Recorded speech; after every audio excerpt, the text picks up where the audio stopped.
Python क्या है? दुनिया की सबसे आसान हाई लेवल प्रोग्रामिंग लैंग्वेज जिसका इन्वेंशन 1991 में गुडेवन रॉसन ने किया था, जो आज एआई, डेटा साइंस और ऑटोमेशन पर राज कर रही है। लेकिन कंप्यूटर इस कोड को नहीं समझता, वो समझता है सिर्फ 0 और 1, जो कि बाइनरी कोड है।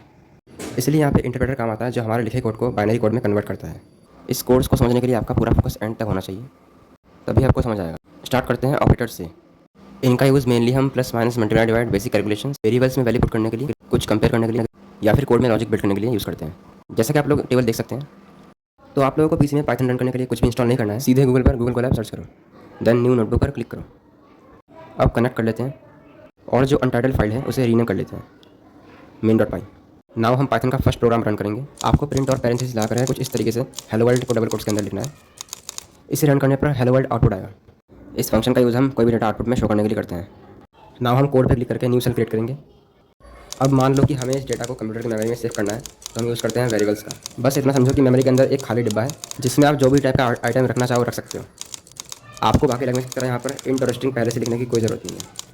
एक्चुअली में पाइथन इतनी स्मार्ट है कि ये डिब्बे के अंदर की वैल्यू देख करके अपने आप डेटा टाइप समझ जाती है, क्योंकि पाइथन डायनामिकली टाइप्ड होती है। इसी को हम डायनामिक टाइपिंग कहते हैं। अब हम मान लेते हैं कि हमें कोडिंग में कोई डिसीजन लेना हो, तो वहाँ पर हम कंडीशनल्स का इस्तेमाल करेंगे, इफ एल्स। यहाँ पर कोई कर्ली ब्रैकेट्स नहीं होते, सारा इंडेंटेशन का खेल होता है। अगर हमने इसमें से स्पेस हटा दिया तो कोड एरर दे देगा, और एक्चुअली में स्पेस को ही इंडेंटेशन कहते हैं पाइथन की लैंग्वेज में। तो कुछ इस तरीके से आप पाइथन में कंडीशनल्स का इस्तेमाल कर सकते हैं। नेक्स्ट अब हम लूप्स को समझते हैं। फॉर एग्जांपल, अगर कोई आपसे अपना नाम 100 बार लिखने को बोले तो मैनुअली टाइप करने में तो रात हो जाएगी, तो यहीं पर लूप्स काम आते हैं। तो जब कोई चीज़ बार बार रिपीट हो रही हो तो हम वहाँ पर लूप्स इस्तेमाल कर सकते हैं, जैसा कि आप लोगों को स्क्रीन पर दिख रहा होगा।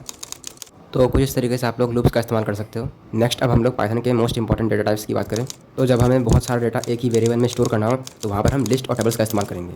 एक्चुअली में दोनों ही डेटा स्टोर करते हैं, बट इन दोनों में बहुत बड़ा डिफरेंस है।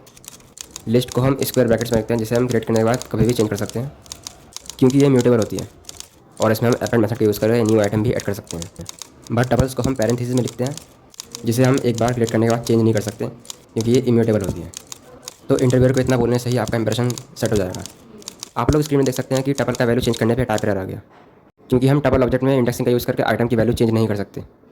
नेक्स्ट हम लोग स्किल्स लिस्ट की वैल्यू चेक कर लेते हैं, जो हमने कुछ देर पहले ही अपेंड। इसके लिए हम प्रिंट फंक्शन का यूज़ करेंगे, आप लोग आउटपुट देख सकते हैं।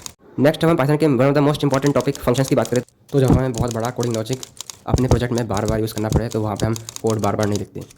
आप यहाँ पे डेफ कीवर्ड का इस्तेमाल करके कोई भी नाम दे सकते हो। मैंने यहाँ पे इनवाइट लिया है, क्योंकि इनवाइट फंक्शन है। तो कुछ इस तरीके से आप पाइथन फंक्शंस का अपने कोड में इस्तेमाल कर सकते हो। कॉन्ग्रेचुलेशंस, सिर्फ 3 मिनट में आप लोगों ने कोर पाइथन और इसके आर्किटेक्चर को आसानी से समझ लिया है। अब देखते हैं कि आपको कॉन्सेप्ट कितना समझ आया। तो इन 3 क्वेश्चंस का आंसर तुरंत नीचे कमेंट बॉक्स में करना है। जिसका आंसर सही होगा मैं उसका कमेंट पिन कर दूंगा। अगले वीडियो कोर्सेज के लिए अभी सब्सक्राइब कर लो।